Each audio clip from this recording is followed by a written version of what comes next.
This guy wanted to commit a double suicide with his lover, Sakchan, by planning to jump into the river. As they look at the river, Sakchan grabbed the guy's hand and tied their hands together with a red thread, saying, "We'll be together forever." Unfortunately for them, before they could commit suicide, a truck came out of nowhere and killed them both. Later, the guy woke up in a church. He didn't know where he was.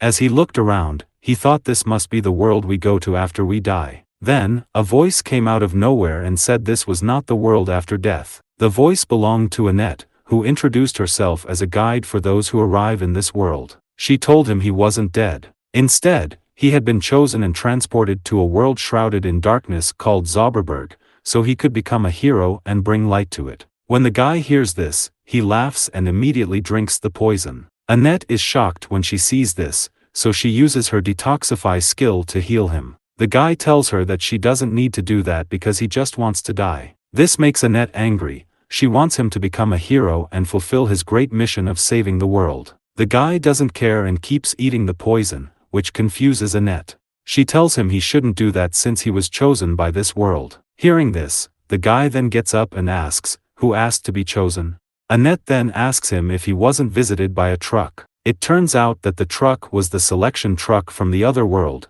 the one that brought him here. Among the many people in his old world living unhappy lives, only those struck by the truck get to redo their lives in this world. Since the truck came for him, it proves he was unhappy in his old world. Luckily, he was given the chance to leave his previous life and come to this world. Hearing this makes the guy angry. He gets up and tells Annette that the truck didn't save him. Instead, it interfered with what was supposed to be the happiest moment of his life, his double suicide. He tells her that, who is she to decide if someone is unhappy or not? Annette is still confused and doesn't understand why he is upset. She then checks his stats, thinking it will change his mind if he sees his own stats because after all, every human that brought to this world is granted the ability to wield superhuman powers.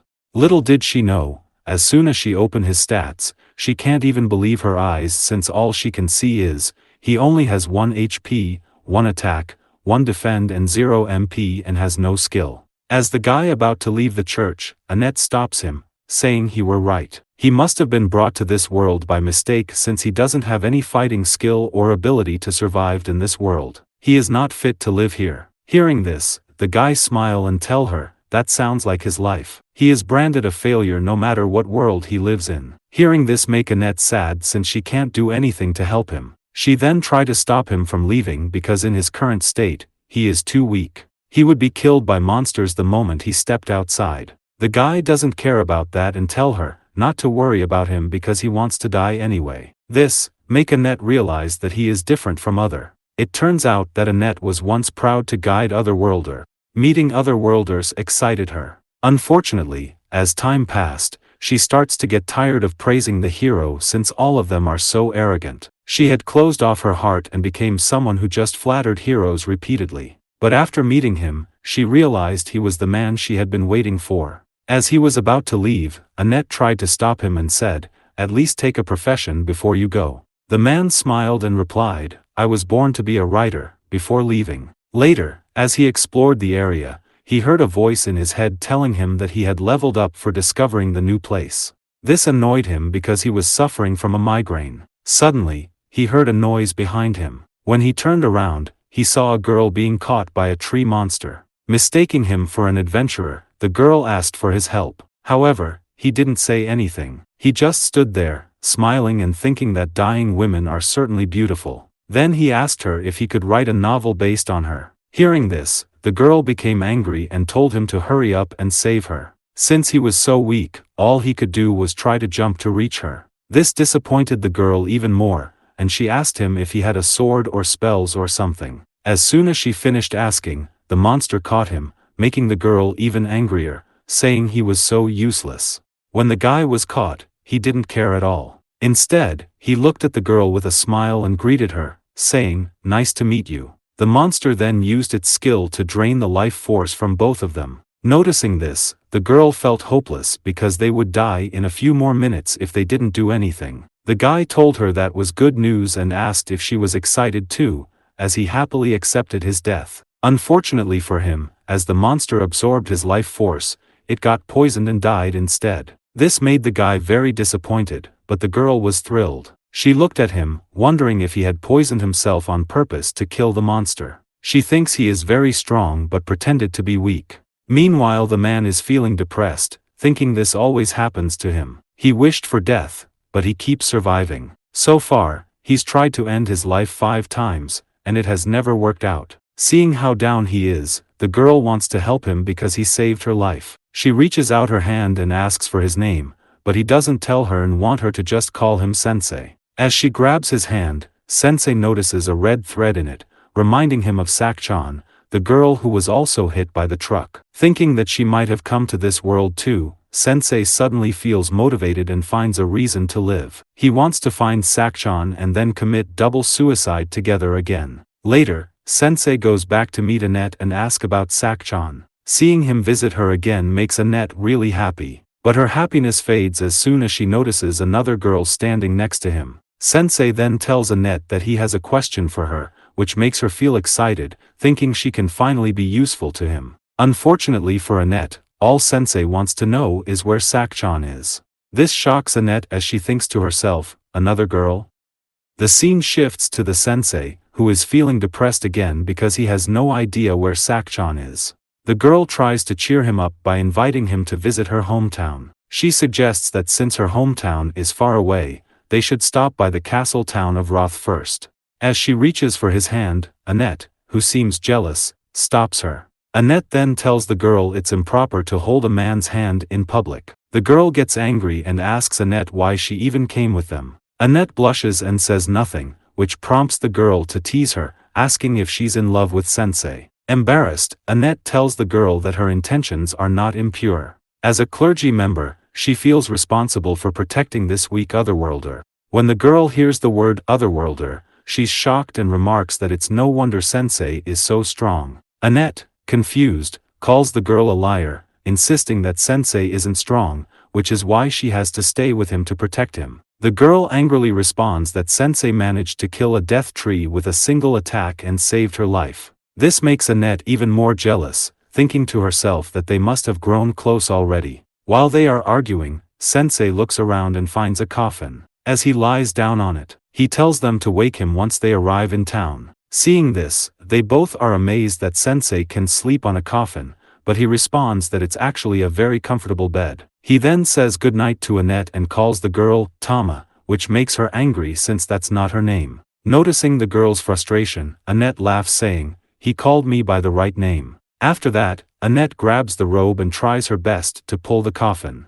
On the way, Tama and Annette did their best to pull the coffin. However, when Tama reached her limit, she suddenly snapped and told Sensei to walk already, but he didn't respond. Seeing this, Annette tried to calm Tama down. After they arrive, Sensei is impressed by how good the city looks.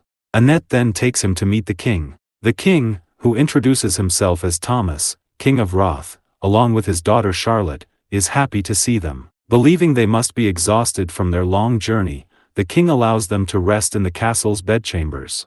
On one condition, they must share their travel story with him. Hearing this, Sensei laughs and asks the king if he should tell him what it's like to sleep in a coffin. This shocks the king, who wonders if Sensei is trying to threaten him. Wanting to change the subject, Annette comments on how beautiful the princess is, which makes the king proudly smile as he reveals that the princess is getting married soon. The king then calls 2 men into the room. The first man's name is Gomez, a valiant warrior, and the second is Otto, a wandering minstrel of love. Since the king is now too old, he wants his daughter to marry soon, but she can't choose between the two. So, the king asks Sensei for advice on which one would be more suitable for the princess. Sensei doesn't care, saying, "How should he know?" He tells the king that this is a very important decision for his daughter and that he shouldn't be asking a traveler like him. The fact that the king is even asking this question shows he's a terrible king and unfit to rule. This shocks everyone. Annette and Tama quickly apologize to the king, but the king reassures them that it's okay. Meanwhile, the princess keeps staring at Sensei as he leaves.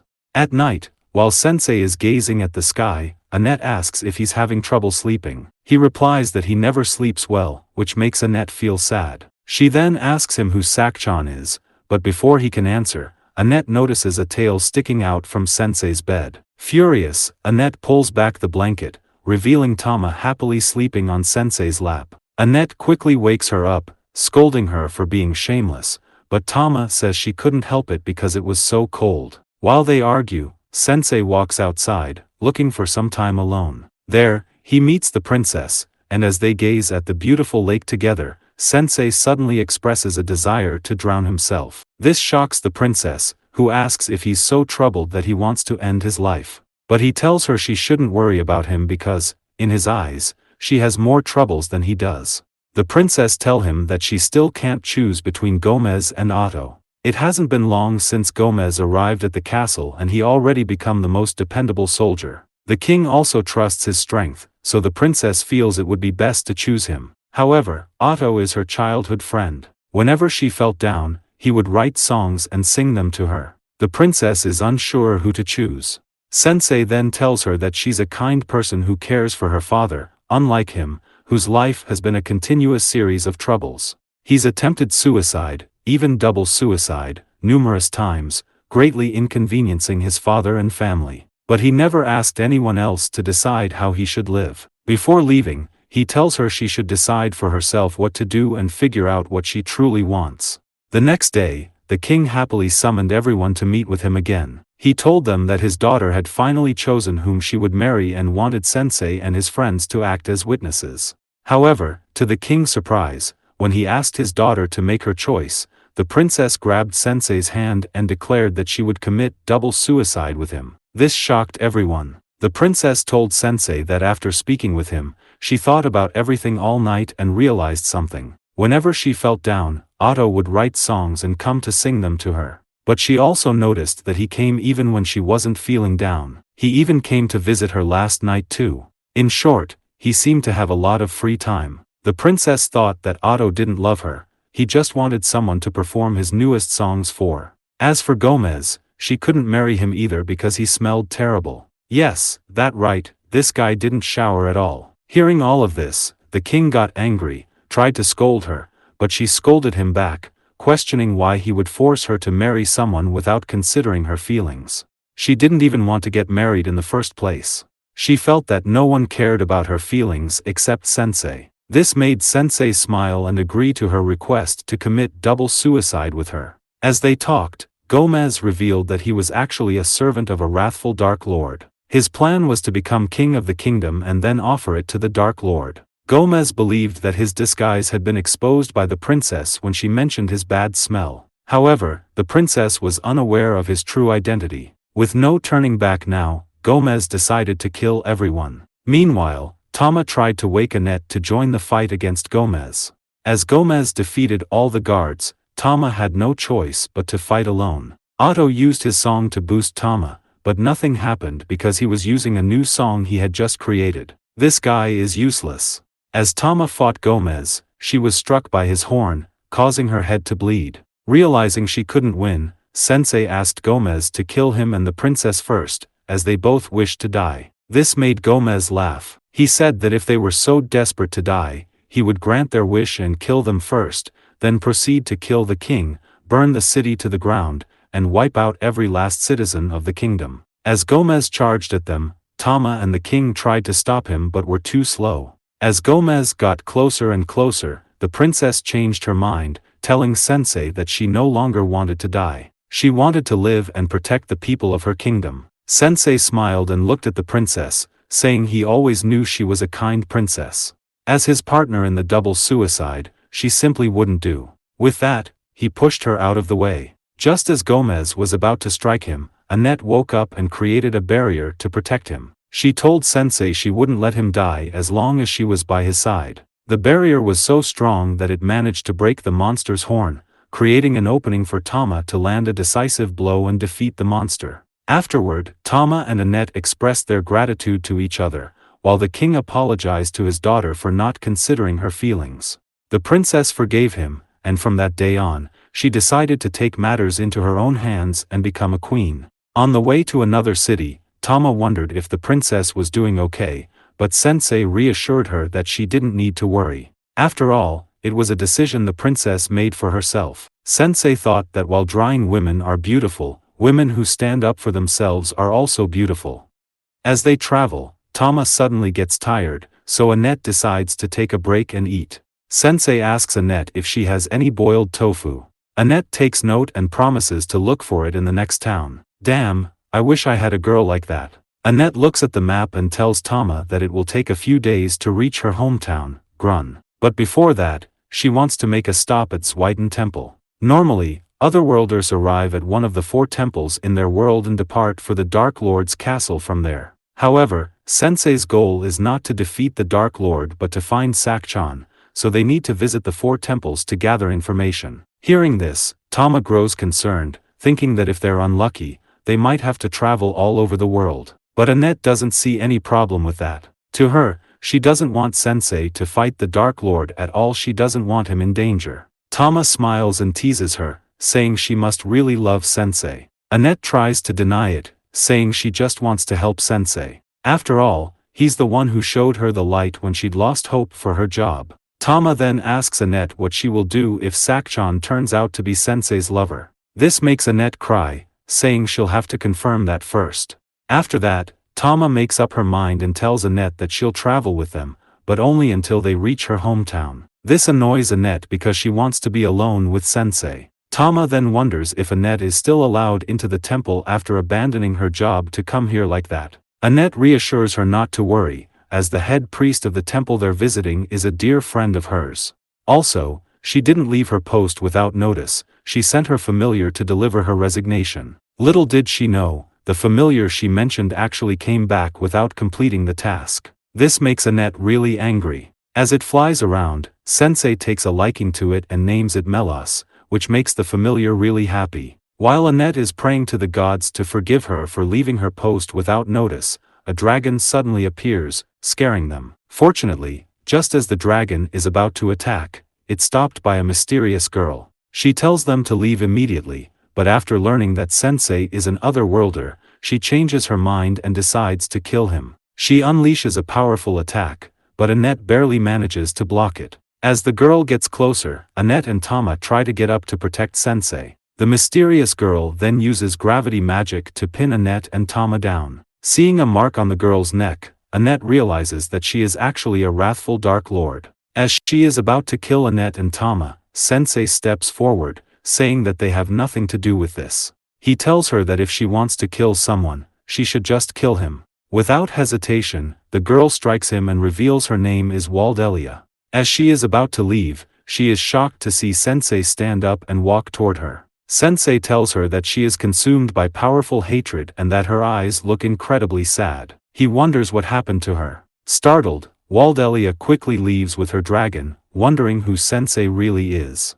After they leave, Melos takes Sensei, Annette, and Tama to the temple to be healed. A few days pass, and once Sensei finally recovers, the first thing he does is drink poison, which angers Tama. According to Sensei, he did it because he recovered too quickly, which made him feel unwell. Meanwhile, Annette is grateful to her friend Isha for healing them. She asks Isha about Sakchan, but to her surprise, Isha doesn't know anything either. Isha then questions why Annette quit her job and is now traveling with an otherworlder. She's not happy about it, as she believes there's no such thing as a decent otherworlder. After all, they are given divine powers, known as gifts, to defeat the Dark Lord, but most of them call these powers overpowered skills, and use them for selfish purposes. As Isha talks, she is interrupted by another otherworlder, who tries to impress them by showing off his skill, which produces an unlimited amount of currency. He promises to buy them anything they want if they go with him. However, Isha isn't interested and throws his currency at his face, scaring him off. Isha points at him and tells Annette that most otherworlders are like that. But Annette quickly defends Sensei, saying he's different. If it weren't for Sensei, she wouldn't be who she is now. Sensei changed her fate. While she's talking, Sensei comes over and asks Annette for money to buy more poison. Without thinking, Annette gives him all her money, which makes Isha think that Sensei has already ruined Annette. Isha then wonders what ability Sensei has. Annette happily tells her that Sensei doesn't have any, yet despite that, he risked his life to protect them against the wrathful Dark Lord. Isha is shocked to hear this because the wrathful Dark Lord was supposedly destroyed by another otherworlder 7 days ago. Elsewhere, a man sits in a chair, staring at the trapped wrathful Dark Lord. It is revealed that the girl they met earlier is actually the daughter of the wrathful Dark Lord. At the inn, Annette and Tama are happy that the wrathful Dark Lord has finally been defeated, but they wonder who the mysterious girl they met earlier is. Tama also wondering, if the Dark Lord was defeated 7 days ago, then why Sensei was summoned into this world, even though this world no longer has a Dark Lord. While they're talking, Sensei suddenly rips up his paper and lies on the ground. He wants to write about the events that have occurred since he arrived in this world but is struggling to find the words. When he met Waldelia earlier, he felt a strange surge of creativity that made him want to write about it. Seeing this, Annette is happy and asks Sensei how he described her in his writing, only to be disappointed when he tells her he didn't write anything about her. Annette then suggests they go out into town to relax and buy something useful for Sensei. Not wanting to see him get hurt, Annette buys a very expensive set of armor that can deflect novice-level spells.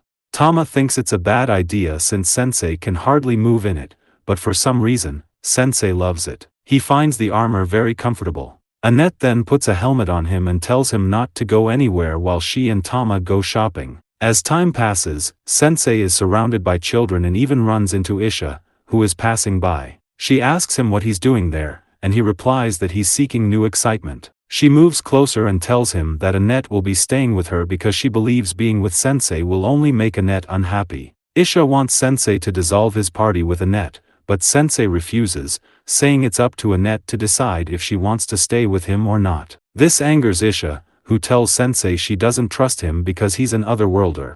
As they talk, another otherworlder named Suzuki and his friend gather a crowd and announce that the wrathful Dark Lord was defeated by a group of otherworlders, so there's no longer anything to worry about. The people are thrilled by the news. Suzuki then smiles and declares that from now on, the otherworlders will rule them. He orders everyone to kneel before him. As the crowd grows confused, one of the otherworlders spots Annette and tells Suzuki that she is the one who attacked him. Enraged, Suzuki approaches Annette, demanding to know how she dared commit violence against an otherworlder. He then places his hand on her head, preparing to use his power. Suzuki used his power to mind control Annette, turning her into his slave. Seeing this, Tama became angry and tried to save Annette but ended up being mind controlled as well. Suzuki's skill is called Pet, which allows him to mind control anyone he wants. The purer they are, the quicker they fall under his control. Isha then arrived and tried to stop Suzuki. She reminded him that he shouldn't use his skill in such a way, warning that the people in town would never surrender to him. Hearing this, Suzuki smiled and said, in that case, he would destroy the town completely and build a new one, with himself as its ruler. He then ordered his pets to go all out. As Isha was surrounded by his pets, Suzuki told her that he would use her church as his castle. Meanwhile, as the townspeople tried to flee, Sensei remained still, smiling as he watched Tama desperately trying to destroy his armor. Sensei thought to himself that Annette was right to purchase this armor, as one could never tell when or by whom they would be attacked. During the attack, Tama eventually manages to break the armor, causing its helmet to fly toward her and knock her out. Not wanting to leave her unprotected, Sensei puts Tama in a barrel and places a sign that reads, "Beware of Wildcat." At the same time, Isha crashes into the wall next to him. Isha gets up and complains to Sensei, saying this is why she hates otherworlders. Not only did Suzuki use his powers for selfish reasons, but now his greed has spiraled out of control. She tells Sensei that Suzuki wasn't like this when he first arrived in this world. He used to be a quiet, weak-willed man. Hearing this, Sensei smiles and taking a note, saying, "Very interesting." Sensei expresses his desire to meet Suzuki and asks Isha where he is. After learning that Suzuki is at the church, Sensei asks Isha to look after Tama while he goes to meet Suzuki. Isha thinks it's too risky for Sensei, since he has no special abilities. But Sensei doesn't care because right now he has a feeling he will finally be able to write his masterpiece. Worried about Sensei, Isha decides to go with him. In front of the church, Isha suggests they find another way around, warning that if they confront Suzuki head-on, his beasts will tear them apart. As she speaks, Sensei pulls out a bottle of poison, leading Annette to think he might have a plan, only to be shocked when he drinks it. With no other option, Isha tells Sensei to stay low and follow her, as she knows a back door into the church. But Sensei ignores her and opens the front door, making her realize once again why she despises otherworlders. Upon meeting Suzuki, Sensei immediately greets him and asks if he can write a novel based on him. Suzuki misunderstands, thinking Sensei wants to write a heroic tale about Suzuki conquering another world. However, Sensei corrects him, explaining that he wants to write about a man who gains more power than he deserves and falls to his own greed. Sensei is fascinated by Suzuki's profoundly human experience. Hearing this enrages Suzuki, who then orders his beasts to kill Sensei. Isha pulls Sensei aside and uses her magic to fight off the beasts. Unfortunately, there are too many of them. Seeing an opening, Suzuki commands his remaining beasts to launch a fireball at Sensei. Just as it's about to hit, Melos arrives in time, wearing Sensei's helmet, which can deflect novice-level spells. He successfully deflects the fireball right back at Suzuki and his beasts. Angry, Suzuki orders his strongest pet to kill Sensei, but as soon as it drinks Sensei's blood, it got poison and dies instantly, shocking everyone. Isha think that Sensei must have planned this by infusing his body with poison earlier. Seeing the situation turn against them, Suzuki's friend panics and runs off, leaving Suzuki behind. After Isha heals Sensei, the two approach Suzuki. However, Suzuki still has a trump card and it is Annette. He hands her a knife and orders her to kill Isha and Sensei. Not wanting to hurt Annette, Isha tells Sensei to retreat, but he refuses. He steps forward, saying Annette isn't as weak as they think. He believes she can break free from Suzuki's mind control. Suzuki laughs, confident that it's impossible, claiming that once someone is affected by his skill, they can never break free. Annette will be his slave for the rest of her life. Sensei disagrees, saying that it's up to Annette to decide that. Suzuki has no say in the matter. As Sensei gets closer, he tells Annette that she isn't a bird in a cage. Hearing this, Annette begins to regain some consciousness and hesitates to kill Sensei. Furious, Suzuki uses all his power to control her again. With no other choice, Annette stabs herself with the knife, breaking free from his control, shocking both Isha and Suzuki. Realizing he has lost, Suzuki picks up the knife, ready to kill himself, but Sensei stops him. He doesn't want Suzuki to die just yet, as he's still in the middle of writing a novel about him. It turns out that in his previous world, Suzuki was bullied by his classmates every day. He was a weak-willed person and often thought about ending his life countless times but never had the courage to do so. One day, he was hit by Recapforfun and transported to this world. With his newfound powers, Suzuki thought this was his chance to start fresh and do better. However, he soon realized that even in this world, people still looked down on him. He was disliked. Realizing this, Suzuki decided to use his power for his own benefit, abandoning any intention of saving the world. Despite this, he became disappointed in himself. He couldn't even commit evil properly. No matter which world he was in, he felt he was still a weak-willed nobody. After learning all this, Sensei smiled and told Suzuki that his novel was complete. It was the story of a miserable man who, despite hoping to become a hero in a new world, could be neither a hero nor a villain due to his own weakness.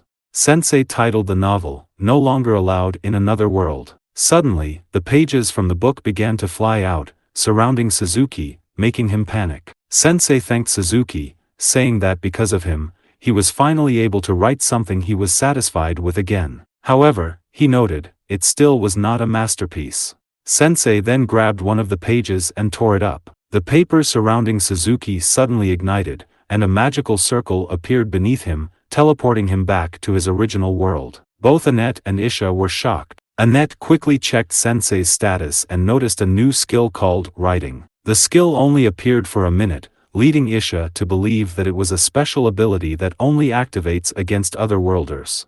This made her realize that Sensei wasn't brought to this world to fight a demon lord but to deal with otherworlders. Meanwhile, the beasts suddenly regained consciousness and stopped attacking, sparing everyone. Tama also regained consciousness and angrily asked who had put her inside the barrel. The next day, Sensei was happy to receive a new coffin as a gift from Isha. Before Annette, Sensei, and Tama left the town, Isha told Annette that she believed Sensei had an important role to play in the future of this world, which meant their journey would be difficult and dangerous. However, Isha no longer wanted to stop Annette from traveling with Sensei. Instead, she wanted her to support him, which made Annette happy, and she promised to do so. Isha then wondered about Suzuki and asked Sensei if he had turned out that way because this world had granted him more power than he deserved. She was worried that Suzuki would return to his world and live a miserable life once again. Sensei told her that he didn't know, and while the story of Suzuki the hero in this world had ended, the story of Suzuki in his own world had not. It was up to him whether it would become a masterpiece or not. The scene then shifted to Suzuki, who was ready to start a new life. He had dropped out of his school and gotten a job at a convenience store. The next day, Isha goes to Papal to report recent events. There, she encounters Wolf, who drinking, he tells Isha that she is lucky that Demi live in her area, unlike him who has to deal with dwarves every day. He can't stand their body odor. As he speaks, a priest named Elton steps in and tells him to stop talking that way, pointing out that it's inappropriate for a priest to speak like that. Elton adds that a person's species doesn't matter, noting that plenty of elves also behave poorly. This frustrates Wolf, who then snaps at Elton, saying, "In that case, why don't you swap places with me?" As they argue, a priest named Miller arrives and invites them to sit down. He asks for their forgiveness for calling them in during such a busy time. Miller then suggests they start by having each region share its report. Just as they are about to begin, another priest named Arya arrives and apologizes for being late. She is filling in for Bishop Annette. Miller asks Arya if she has any information to share about her region. She replies that there's nothing to report, but Miller points out that he heard Charlotte, the daughter of the King of Roth, has recently inherited the throne and questions why she didn't mention it. Arya quickly apologizes, leaving everyone to wonder if she's truly suited for the role. After each priest shares their report, Miller reveals the true reason he called them all here, is to discuss the Otherworlders. The wrathful Dark Lord was recently defeated by a group of Otherworlders. Because of this, the Pope has decided to seal the magic circles that connect their world to others and to stop summoning any more Otherworlders. Everything seems to be going well. However, the 7 Otherworlders who defeated the Dark Lord have now claimed his lands, declared themselves as the new rulers, and announced that, with their power, they will transform this world into a utopia. Hearing this makes everyone tense, wondering how they could possibly fight the Otherworlders. Isha then tells Miller about Sensei and explains how he uses his power to send Otherworlders back to their own worlds. This revelation shocks everyone, who question whether such a power truly exists. Suddenly, the Pope appears and asks Isha to tell him more about this Sensei she mentioned. At the Dark Lord's castle, it's revealed that Sakchon is actually one of the Otherworlders who defeated the wrathful Dark Lord. Meanwhile, Sensei has arrived at village and Tama suddenly got level up from dragging a coffin, however she doesn't seem happy about it at all. They then meet a kid named Nir, who offers them the Otherworlder Dispatch Service. This service assigns Otherworlders to accompany parties that lack confidence in their abilities, ensuring a safe and comfortable journey. Tama immediately declines, as she has bad memories involving Otherworlders. Annette, however, thinks differently. She likes the idea because she wants Sensei to be as safe as possible. Nir then touches the coffin and says, this dead man would probably be smiling up in heaven if he knew Annette and Tama were being accompanied by Otherworlders. As he speaks, Sensei suddenly emerges from the coffin, informing Nir that he's actually still alive. Startled, Nir asks Annette who Sensei is. When he learns that Sensei is, in fact, an Otherworlder, he can hardly believe it. Nir then takes the money and runs off, telling Annette to wait at the inn. He'll bring an Otherworlder there. Later at night, they still waiting, however Nir doesn't come at all. The innkeeper then asks them, what are they waiting for? After telling her about Nir, innkeeper sigh and tells them, they are probably got scammed. That kid has never even met an Otherworlder before. Hearing this, make Annette very angry and Tama try her best to calm her down. Sensei then got curious and asks the innkeeper for more information about the kid. It turns out that the boy is an orphan who began living in town some time ago. He makes a living by occasionally tricking visitors passing through. With no adults in his life to guide or scold him, he's learned to fend for himself in his own way. Elsewhere, Nir got kidnapped by 3 guys and took all of his money that he had saved so far. Nir tried to scare them by telling them that his Otherworlder friends would come and help him soon. However, the 3 guys weren't scared and revealed that they were also an Otherworlders.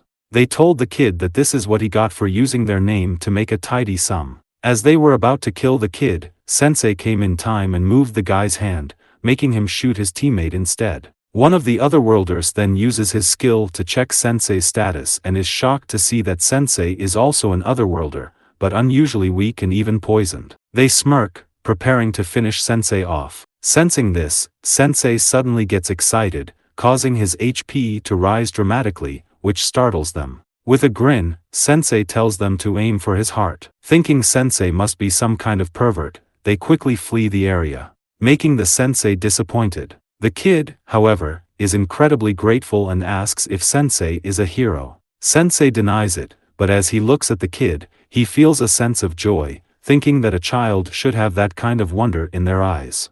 Sensei then leaves the area, forgetting to untie the kid. The next day, just as they're about to leave, Annette asks Sensei where he went last night. Sensei smiles and replies that he had a truly delightful evening. This response annoys Annette, as she assumes Sensei was with another woman. Just then, Nier arrives to greet them. Seeing him, Tama becomes angry, calling him a liar and demanding their money back. Nier insists he didn't lie, explaining that he'll be the one accompanying them, which surprises everyone. On the way, Sensei suddenly hears a voice in his head, informing him that he's gained an experience point for discovering a new area. This annoys Sensei, making him wish to die. Nier, noticing his frustration, grows concerned and tells Tama and Annette, though they don't seem surprised at all. Tama then suggests he pull the coffin instead. As they near Tama's homeland, they spot an inspection checkpoint at the village entrance.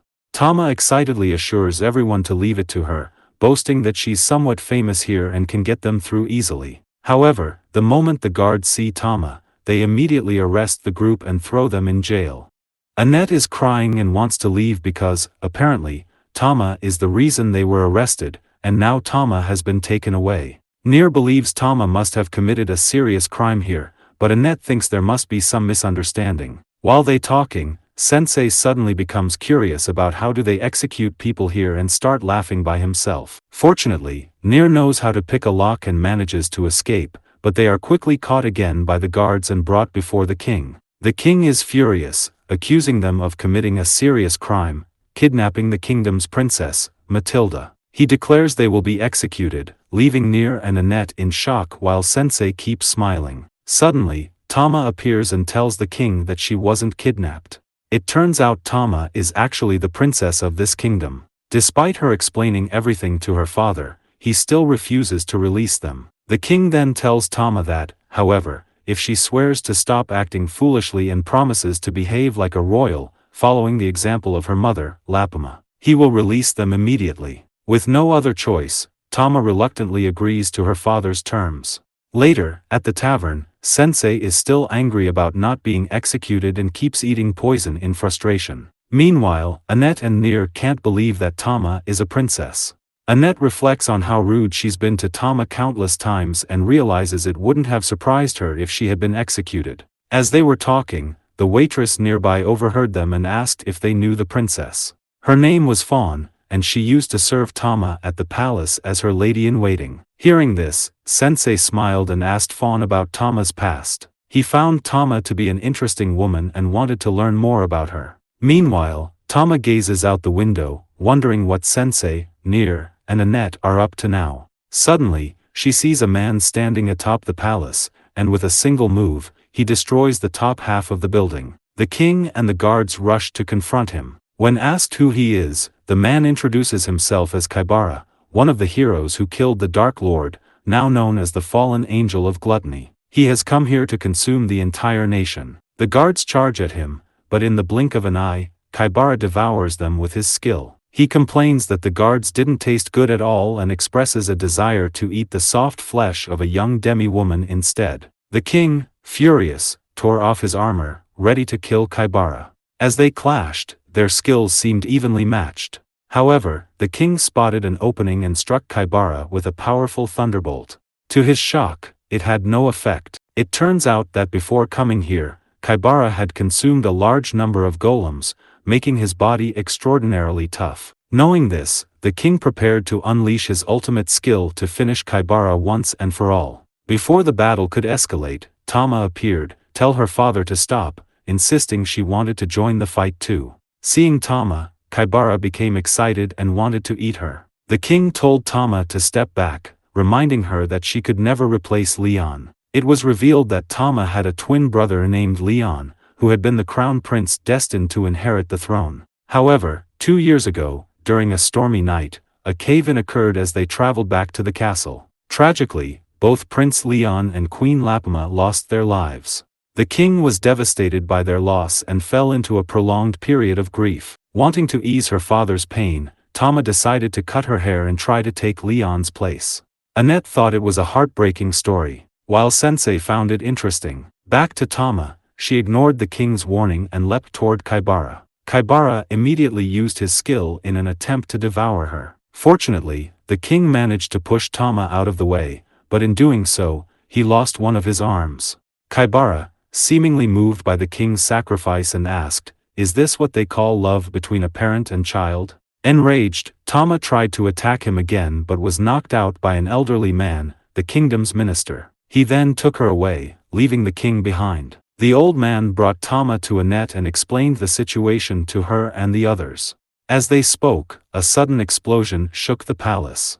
Moments later, Kaibara emerged from palace, with the king chained at his side. He then introduced himself to everyone and announced that, from now on, he was the new king of the land. He assured them not to worry, claiming he was not there to oppress them. However, he revealed his true desire, to taste the flesh of all the demi-women and children living there. As for the man, they could continue working as usual. One of the guys then stood up to Kaibara and refused. Kaibara responded by devouring him on the spot, scaring everyone. Kaibara added that if a family didn't want to be separated, he would gladly devour demi-men as well, allowing them to be reunited inside his stomach. Panic spread among the crowd as people tried to flee, but Kaibara informed them it was useless, as he has already stationed monsters who used to serve the Dark Lord all over town. He then declared he would be waiting at the dinner table before leaving. Meanwhile, Tama dreamed of her mother. When she woke up, she was surprised to find Annette, Nier, and Sensei outside. After learning that her father had been captured, she became furious and prepared to rescue him, but the others stopped her. Tama, feeling guilty, blamed herself for her father's defeat and believed it was her duty to protect the kingdom in her brother Leon's place. However, Annette firmly held her back, explaining that if the people of the kingdom lost Tama, their princess as well, they would lose all hope. Annette urged Tama to stay, assuring her that she, Sensei, and Nier would handle the situation. At the palace, Annette prepared to fight the two monsters guarding the entrance, but Sensei stepped forward and announced they had come to be eaten. He told the monsters he was deeply moved by the new king's earlier speech and had never considered being eaten to death until then. The monsters, baffled and creeped out, decided Sensei was a weirdo and chose to avoid dealing with him. Instead, they locked Sensei and his team in a jail cell while they went to report the situation to Kaibara. Little did they know, this was exactly what Sensei had planned. Once inside, he instructed Nier to pick the lock and free them. Meanwhile, back in Tama's room, the old man was shocked to discover she had already left. As the monsters reported to Kaibara, Tama burst into the scene, swiftly killing two of them and preparing to rescue her father. When Tama was young, she loved watching her father and brother train and wanted to join them. However, her father wouldn't allow it and insisted she to behave like a princess. Despite this, her mother always encouraged her to do what she wants. Back at the present, Kaibara is toying with Tama using the new power he obtained from her father. His ability, gluttony, not only enhances his strength based on the flesh he consumes but also grants him the skills of the flesh he devours.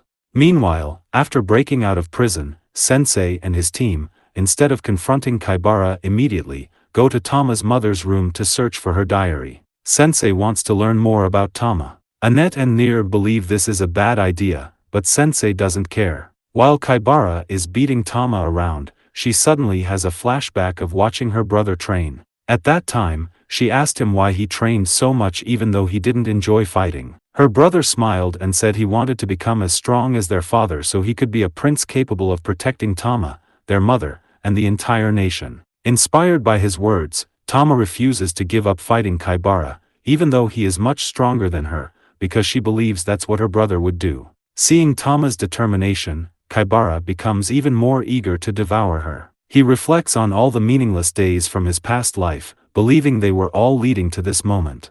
Before coming to this world, Kaibara was a spoiled rich kid, with his parents always buying him anything he wanted. Despite this, he never felt truly alive. One day, he suddenly wants to feel alive and then impulsively attacked a maid. Fortunately, he was stopped before it went too far. When his parents found out, they paid the maid a large sum of money to keep her quiet. Kaibara began to feel like nothing more than livestock locked in a cage. As he wandered around the city, his anger grew, and he lashed out by beating up a homeless man, only to be run over and killed by a truck-kun shortly afterward. Kaibara has felt truly alive ever since coming to this world, as he can now consume whatever he desires, guided solely by his own will. Just as he prepares to devour Tama using his skill, Sensei arrives in time, stepping in front of her. He boldly tells Kaibara that his backstory is boring. Annoyed, Kaibara attempts to use his skill to devour Sensei, but it doesn't work.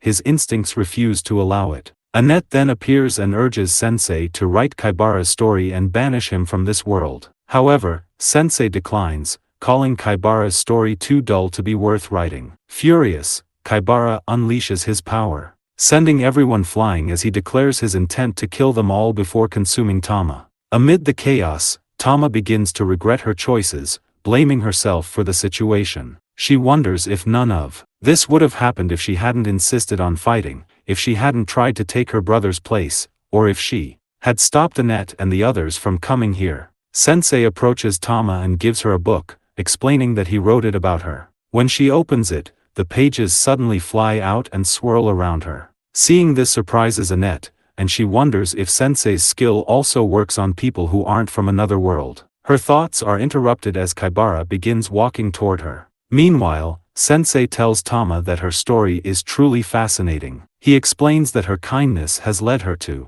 suppress her true feelings. As a child, she was constrained by her father's vision of the perfect princess, which deeply troubled her. After the tragedy that struck her family, she tried to lift her father's spirits by earnestly attempting to take her brother's place as the ideal prince. However, her heartfelt efforts were misunderstood, which only widened the gap between her and her father. In the process, she also lost sight of her true self. Tama remembers her mother's words, encouraging her to do whatever makes her happy. Her mother reassures her not to worry about her father, saying he won't be angry with her. After all, at the end of the day, her father only wants her to be happy. Inspired by these words, Tama finally realizes what she truly wants. She doesn't want to live as the ideal prince in her brother's place or as the perfect princess her father envisions. Tama wants to be herself. Suddenly, Tama gains a surge of power and unlocks a new ability, shocking her father. It's revealed that Tama has had this power since she was young. However, she asked her brother not to tell their father about it, fearing he wouldn't happy since he was against her practicing martial arts.